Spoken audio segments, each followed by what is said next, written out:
11 au 22 novembre dernier, s'est tenue à Bakou en Azerbaïdjan la 29e conférence des Nations Unies sur les changements climatiques en sigle COP29.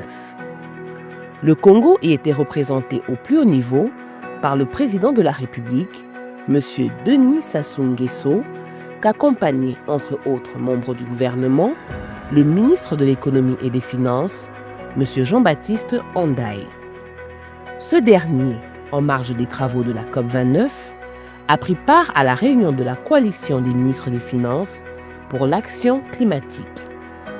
Le ministre Jean-Baptiste Hondaï a également eu une série de rencontres avec des partenaires impliqués dans la lutte contre le dérèglement climatique. Dans le point qu'il a bien voulu nous adresser, le ministre Jean-Baptiste Hondaï dégage d'entrée de jeu ce que lui ont inspiré les travaux de la COP29. En effet, cette rencontre, co-organisée avec la présidence de la COP29, a eu pour agenda de se concentrer sur les défis et les bonnes pratiques liées à l'allocation et au financement pour une mise en œuvre réussie des contributions nationales déterminées, en abrégé CDN. Les ministres des Finances que nous sommes avons été invités à partager les connaissances et les enseignements sur les plans d'investissement liés au CDN. Les réglementations soutenant le financement durable, les mécanismes de coordination tels que les plateformes nationales et les approches visant à financer l'atténuation et l'adaptation. Nous avons évoqué 5 défis majeurs à relever pour garantir le succès de notre transition vers un développement plus durable et résilient, à savoir 1. L'accès aux financements climatiques internationaux. 2. Le renforcement des partenariats publics-privés. 3. Le développement des marchés du carbone. 4. L'intégration des objectifs climatiques dans le développement national. Et enfin, la mobilisation des ressources domestiques. Et en ce qui concerne le défi relatif à l'accès aux financements climatiques internationaux, la République du Congo doit se doter de mécanismes robustes et transparents afin de mieux capter ces financements et les utiliser de manière efficace pour soutenir la mise en œuvre de nos CDN. S'agissant du défi lié au renforcement des partenariats publics-privés, la transition vers une économie verte nécessite des investissements importants que seul le secteur privé peut en grande partie fournir. Ainsi, nous devons travailler à réduire les risques pour les investisseurs et les encourager à contribuer activement à la réalisation de nos objectifs climatiques. Concernant le défi du développement des marchés du carbone, notre pays, comme nous le savons tous, possède un potentiel considérable en termes de réduction des émissions de gaz à effet de serre grâce à la gestion de nos forêts et à d'autres projets de séquestration de carbone. Il convient donc de renforcer les capacités techniques des acteurs et celles des institutions. Quant aux défis relatifs à l'intégration des objectifs climatiques dans le développement national, nous devons veiller à ce que nos CDN ne soient pas perçus comme des objectifs isolés et que par conséquent, nous devons les intégrer dans notre vision de développement économique et social. Enfin, pour le défi de la mobilisation des ressources domestiques, il nous revient de trouver des solutions pour mobiliser les ressources internes, qu'il s'agisse de la création d'obligations climatiques nationales, de la mise en place des mécanismes fiscaux favorables ou encore de l'encouragement de l'investissement privé locaux. Quelles mesures les membres de la coalition préconisent-ils en vue de relever ces nombreux défis? 2 grandes recommandations ont sanctionné cette rencontre, à savoir: la première, une forte implication des ministères des Finances. La seconde, une meilleure prise en compte des besoins financiers par les ministères des Finances pour atteindre les objectifs climatiques. En ce qui concerne la forte implication des ministères des Finances, il a été convenu que les ministères des Finances fournissent des contributions directes et substantielles dans le financement des CDN. S'agissant de la prise en compte des besoins financiers par les ministères des Finances pour atteindre les objectifs climatiques, il a été vivement recommandé au ministre des Finances de s'engager activement dans le financement des CDN pour atteindre les objectifs de développement de manière générale et climatique de manière particulière. Enfin, il a été convenu de la nécessité d'une action concertée et coordonnée des ministères des Finances à travers le monde afin de garantir que les ressources financières soient efficacement allouées à la mise en œuvre des engagements climatiques, en particulier dans le cas des CDN 2025 et de la nouvelle architecture financière des CDN 3.0. Monsieur le ministre, outre la réunion de la coalition, vous avez entrepris une intense activité de diplomatie économique liée au climat à travers 4 importantes rencontres avec les acteurs climatiques. Pourriez-vous nous en dire davantage ?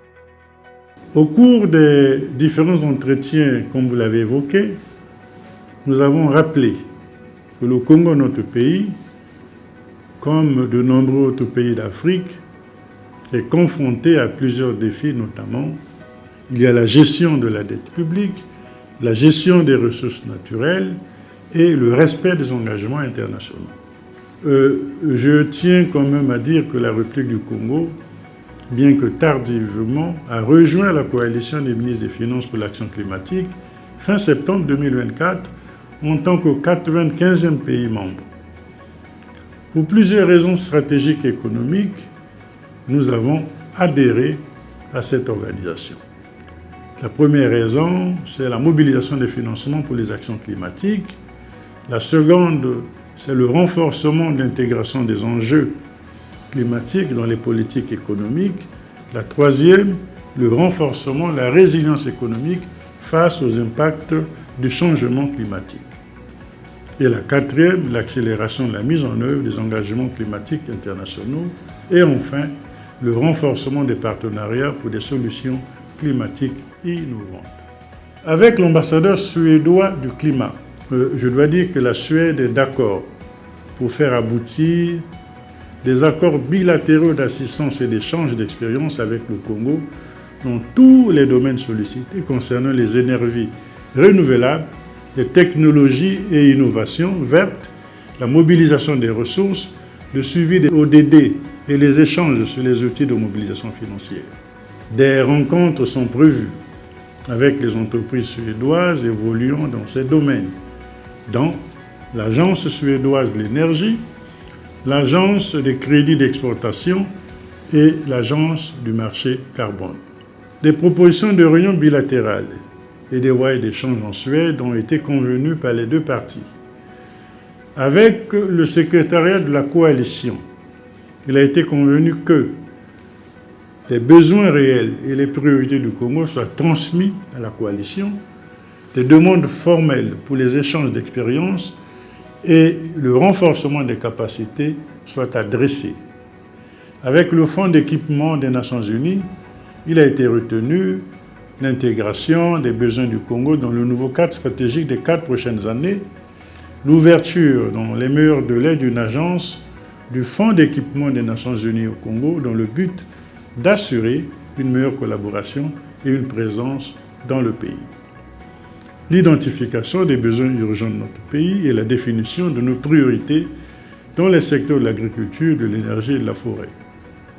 La prise en compte de l'appui du ministère de l'Économie et des Finances dans leur cadre stratégique des 4 prochaines années, la mobilisation des ressources auprès des donateurs pour la mise en œuvre des projets et l'obtention des prêts concessionnels. La transmission par le Congo des projets pour pauvres au profit des communautés et des municipalités. Il faut noter qu'une attention particulière a été portée au programme accéléré du développement communautaire, PADC, programme en cours d'élaboration par le ministère délégué chargé de la décentralisation et du développement local avec la collaboration du PNUD. Avec la délégation du NDC Partnership, il a été convenu d'un accompagnement technique pour l'intégration des objectifs climatiques dans la stratégie économique du pays. Cette délégation, il faut le dire, a rassuré le Congo de l'existence de financement qui pourrait être mobilisé en fonction des priorités exprimées. En outre, la possibilité d'accès aux centres de formation pour renforcer les capacités des acteurs locaux dans la gestion des projets climatiques a été exprimée. À cet effet, le gouvernement congolais pourrait bénéficier des retours d'expérience des autres membres de la coalition NDC Partnership. NDC Partnership partagera en décembre 2024 un modèle pour la création d'unités climat dans les ministères des Finances afin de renforcer la coordination et l'efficacité des actions climatiques. En marge des travaux de la COP29, les chefs d'État et de gouvernement du C15 ont tenu un sommet sur la comptabilisation des ressources naturelles dans le calcul des PIB des pays africains. Une idée qui fait du chemin, n'est-ce pas, Monsieur le Ministre? Bien évidemment, elle fait du chemin parce que, à l'origine, les chefs d'État n'étaient pas nombreux à s'engager dans cette initiative. Au fil des années, nous constatons qu'il y a de plus en plus. L'an dernier, ils étaient une douzaine, et là, ils sont une quinzaine maintenant. Donc on pense que c'est un mouvement qui va gagner l'ensemble des États africains. Et j'ai eu l'honneur, avec mes collègues ministres de l'Environnement et ministres de l'Économie forestière, d'accompagner Son Excellence Monsieur le Président de la République à la réunion des chefs d'État, au cours de laquelle le Président de la République, Son Excellence M. Denis Sassou Nguesso, a plaidé pour que les richesses naturelles soient prises en compte dans le calcul des PIB des pays membres. Le message du chef de l'État, nous l'avons relayé lors de notre rencontre avec le secrétaire exécutif du Fonds d'équipement des Nations Unies, afin que la République du Congo soit totalement engagée dans l'initiative d'aide contre nature.